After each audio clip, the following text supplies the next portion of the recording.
talk about possibly going toward talks about a plea. The defense might, this might not be the reason they did this. It seems like the way you're describing the way those decisions are made, it wasn't the reason for this. But if the defense starts to feel pressure now, making a decision to go for the death penalty based on what you're saying the reasons would be, now it almost seems like it would be harder for prosecutors to back off of that if it's that atrocious and agree to any kind of plea. Can you explain?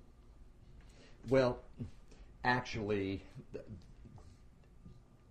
in the first instance, the defense is going to have to explore plea negotiations with the state. You have to, because the ultimate sanctions on the line. That's the death of your client. And if the Attorney General says we can defend this and it'll stick, you got to pay attention to it. Well, of course. You have to pay attention to it, and you have to pay attention to the evidence that you have establishing guilt in this case and the aggravating circumstances surrounding the death. Now, any competent criminal defense attorney is absolutely going to engage in plea negotiations.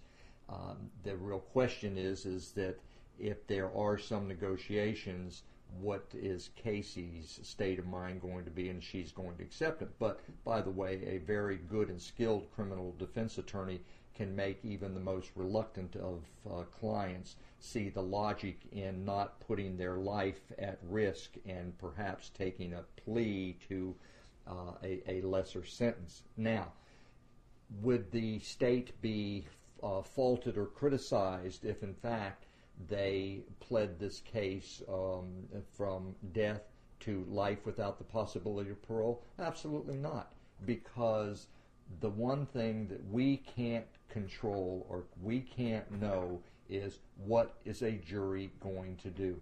So it takes the uncertainty away from the defense, it takes the uncertainty away from the state, and is it any less punishment to be locked away for the rest of your life without the possibility of parole as opposed to being put to death? And that is a philosophical argument, but it is supported by either view.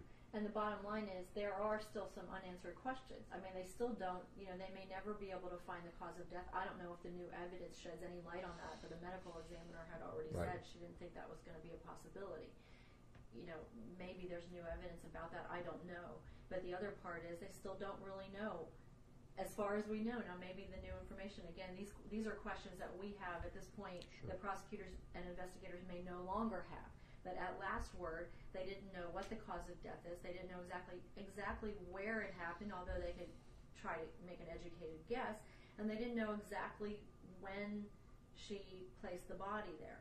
Again, they try to use her cell phone to guess some of these things, but they don't know exactly.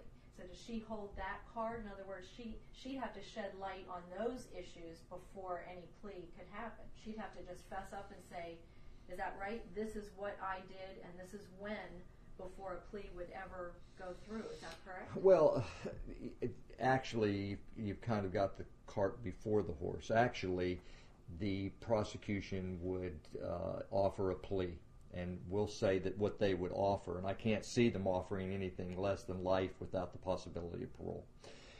She would then be told, all right, in order for the judge to accept this plea, you're going to have to stand up there and you're going to have to say, this is what happened, this is how it happened, this is when it's happened, this is what's my emotional state when this happened, in order for the judge to accept the plea, because the judge could reject the plea and say, oh no, I am not going to. So at some point, if she accepts a plea bargain, she's going to have to do what we have seen her most unwilling to do her entire life, which is step up, take responsibility, and tell the unvarnished truth as to what happened to that child. And that's going to be, by the way, the defense's biggest impediment in getting her to take any kind of a plea is her own competency.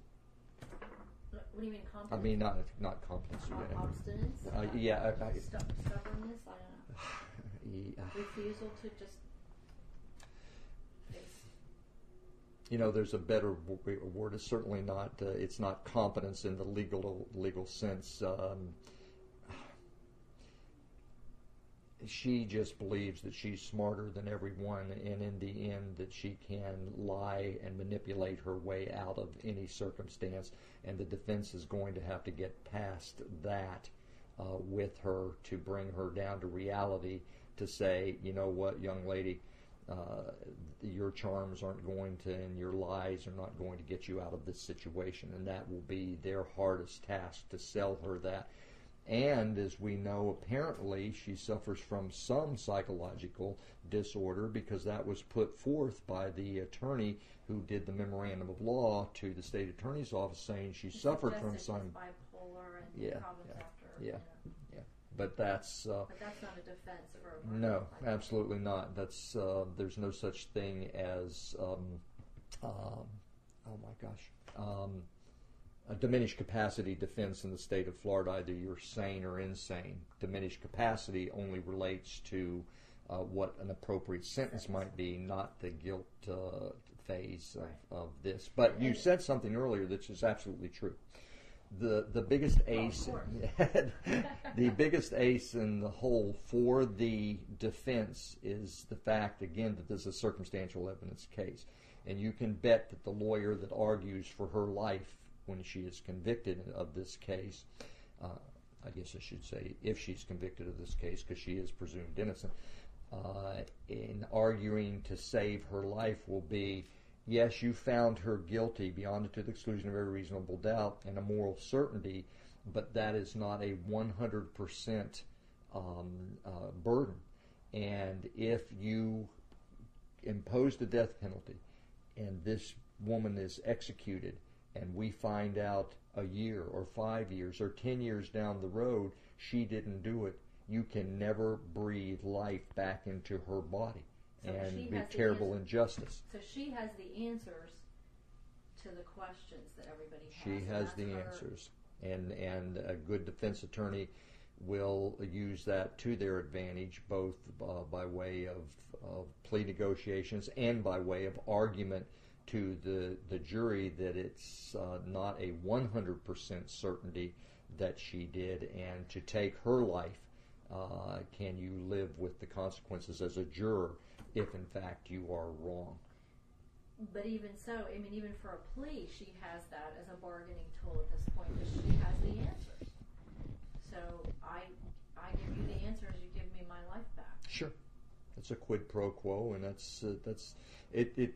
A little more subtle than me walking over and saying, "I'll tell you what." My client will tell you what she did, when she did, and how she did it. But you start talking about, well, an appropriate sentence in this may be life, and obviously, let me, without giving away any attorney-client privilege, what if the crime happened this way? Do you believe that would support justifying a plea to life without the possibility of parole? Whereupon the prosecutor would say, well, yes, I think of those circumstances. And then you know that your client has to put forth those circumstances under oath themselves. And, by the way, those circumstances have to be consistent with the evidence in this case. Right, because if it's not... at this point,